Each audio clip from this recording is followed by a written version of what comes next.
Hello dear friends, I am professor Jitesh. आपका स्वागत है मेरे इस चैनल जेएस कॉमर्स क्लासेस में।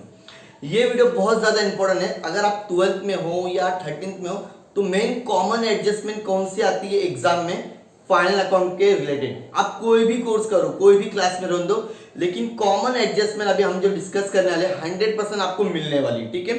तो इसको कैसा सेकंड इफेक्ट लिखना वो भी हम डिस्कस करेंगे, और important common adjustment for the HSC board exam. चलो शुरुआत करते हैं। देखो, कितना भी सम कुछ भी करो, आपको पहले पे दिया रहेगा क्लोजिंग स्टॉक। क्या दिया रहेगा सर, पता है कहाँ लिखते हैं? चलो सब लोग बताओ मुझे। सबसे पहले क्लोजिंग स्टॉक को लिखोगे ट्रेडिंग अकाउंट के एकदम लास्ट में। कहाँ लिखोगे? आवाज नहीं आई सर, आपको कैसे आवाज आएगी, लेकिन एक बार बोलो तो। ट्रेडिंग अकाउंट के एकदम लास्ट में, मतलब नीचे से 3 या 4 लाइन छोड़ के लिखोगे। Done everyone?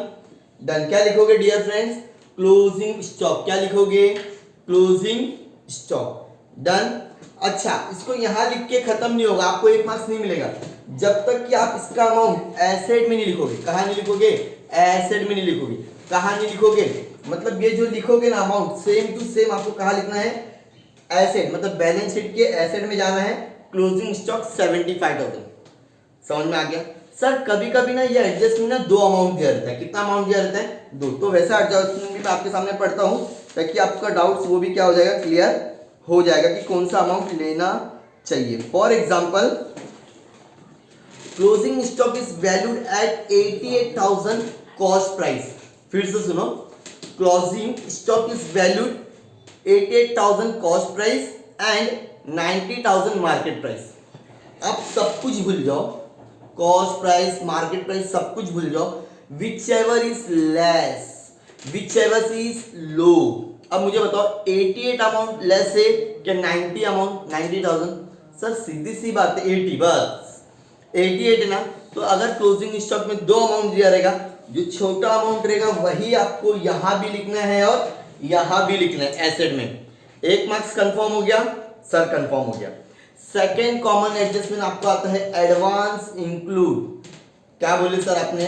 एडवांस आपने दे दिए रहेगा किसी को भी, या तो फिर उसकी जगह लिखा रहेगा आपको इंक्लूड। क्या दिया रहेगा? इंक्लूड। एग्जांपल लेते हैं। फॉर एग्जांपल मोस्टली वेजेस या सैलरी या तो फिर रेंट के ऊपर ही आता है। तो फॉर एग्जांपल दिया रहेगा वेजेस इंक्लूड वेजेस एडवांस। तो क्या करेंगे आप लोग, जो भी वैल्यू दी रहेगी वो माइनस करके आप लिखोगे। तो 9,000 में से 1,000 गया तो 8,000 आएगा, सॉरी।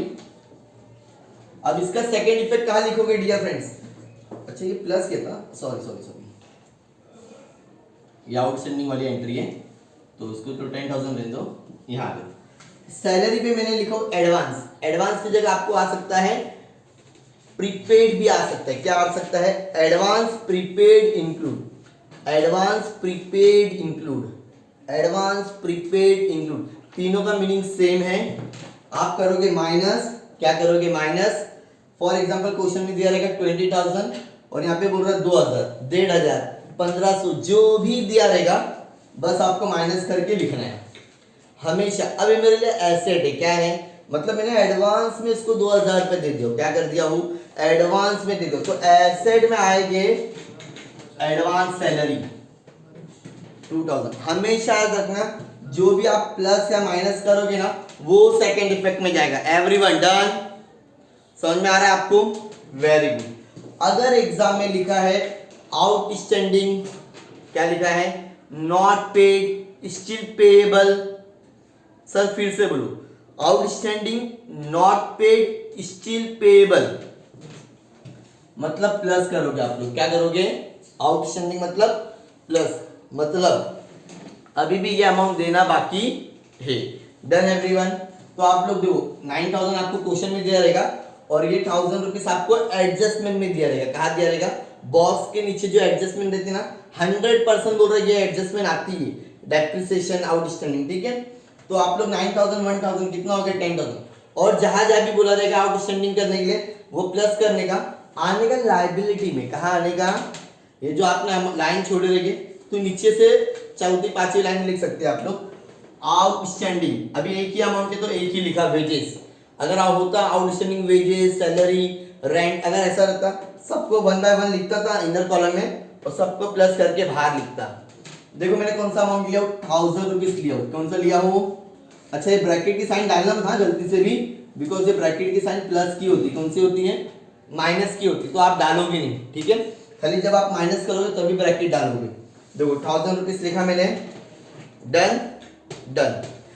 अब मोस्टली जो कॉमन एडजस्टमेंट आपका आता है वो आता है, देखो ये तो इसको हिडन एडजस्टमेंट बोलते हैं, क्या बोलते हैं, हिडन। जरा सुनो, रेंट दिया ब्रैकेट में दिया पेड फॉर 9th मंथ, मतलब 4500 रुपये मैंने 9 महीने के लिए दिया, तो अभी भी 3 महीना क्या है, देना बाकी है, क्या है, देना बाकी है, मतलब नॉट पेड है, मतलब आउटस्टैंडिंग है।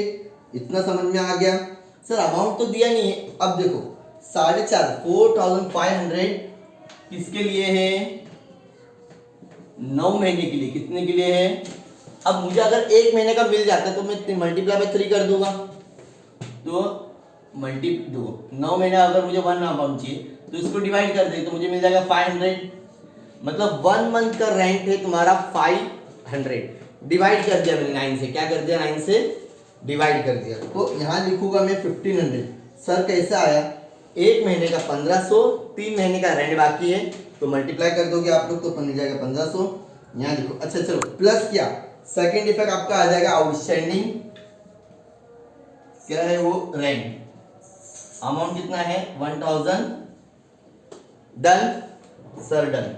अच्छा सर, कभी कभी ना ये एडजस्टमेंट आता है नॉट रिकॉर्डेड करके, सब लोग यहाँ पर सुनेंगे 2 मिनट, नॉट रिकॉर्डेड लिखकर आता है, कभी कभी नॉट रिकॉर्डेड सेल्स में लिख के आएगा, परचेस में, खाली ध्यान दो किस में लिख के आ रहा है, सेल्स में लिख के आएगा ना, तो सेल्स में जाने का प्लस नॉट रिकॉर्डेड, क्या लिखोगे, नॉट रिकॉर्डेड, नो एंट्री भी आता है कभी कभी, ठीक है, तो सेल्स में जाने का है, नॉट रिकॉर्डेड लिखने का, क्वेश्चन में जो भी अमाउंट रहेगा वो प्लस करके बाहर लिखोगे। तो सेल्स में आपने एंट्री नहीं की है तो मतलब वो डेटर में प्लस करना पड़ेगा आपको, कहाँ प्लस करना पड़ेगा, डेटर में, फिर से बोलो कहाँ पर, डेटर में प्लस करोगे। Done everyone. अगर क्वेश्चन में बोला है नॉट रिकॉर्डेड इन परचेस, मतलब मैंने परचेस किया लेकिन इसकी एंट्री पास नहीं किया, तो परचेस में जाना है, परचेस में क्या करोगे, प्लस करोगे नॉट रिकॉर्डेड जो भी अमाउंट आएगा, फॉर एग्जांपल मैं यहीं पर ले लेता हूं वो भी अमाउंट, प्लस नॉट रिकॉर्डेड, ठीक है, मुझे क्वेश्चन में बोला 2000, ठीक है, 2000, तो यहाँ पे आ गया टोटल 20,000, 82,000। अभी 2000 ना यहाँ पे क्रेडिटर लिखा रहेगा क्वेश्चन में, क्या लिखा रहेगा, तो यहाँ पे समझो क्रेडिटर की वैल्यू दी रहेगी क्वेश्चन में आपको 20,000, कितनी दी हुई, रिकॉर्डेड परचेस, मतलब आपने परचेस किया ना, उसकी एंट्री पास नहीं किया, मतलब वो देना बाकी रहेगा, 2000 प्लस कर दो, अभी कितना हो जाएगा 22,000। क्या बात है, समझ में आ गया नॉट रिकॉर्डेड की एंट्री कैसे पास करना है। अब वेरी वेरी इंपॉर्टेंट एंट्री जो हर साल आपको पूछी जाती है, दैट इज द डेप्रिसिएशन, ये 100% आएगी।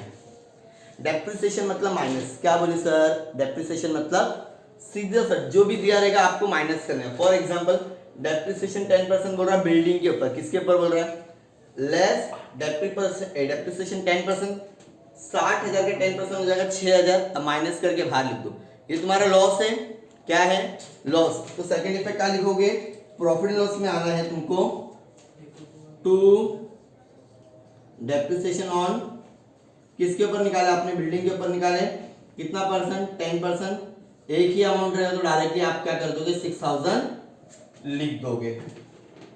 गॉट इट सर, समझ में आ गया। ये एडजस्टमेंट 100% आएगी, depreciation, outstanding, advance, include, not paid, ये सब आती। अब ना 10% इन्वेस्टमेंट दिया है, खाली क्या दिया हुआ है, 10% इन्वेस्टमेंट, तो इसको ना हिडन एडजस्टमेंट होते हैं। आपको कहीं पर भी कुछ बोला नहीं, लेकिन मुझे मालूम है इंटरेस्ट मिलने वाला है, इसके ऊपर क्या होने वाला है, मिलने वाला है, तो प्लस 10% निकालो 20,000 का। अगर आपको डेट दी रहेगी तो उसके हिसाब से निकालोगे, नहीं दी रहेगी तो पूरा ईयरली, तो इसका 10% होता है। यहाँ पे लिखोगे इंटरेस्ट, क्या लिखोगे, इंटरेस्ट कितना है 2,000, तो टोटल कितना हो जाएगा 22,000। अच्छा ये इनकम है आप लोगों के लिए, आपने कहीं पर इन्वेस्टमेंट किए थे 20,000 रुपये, उसके ऊपर आपको 2,000 मिलने वाला है, तो यहाँ पे लिखोगे आप लोग बाय इंटरेस्ट ऑन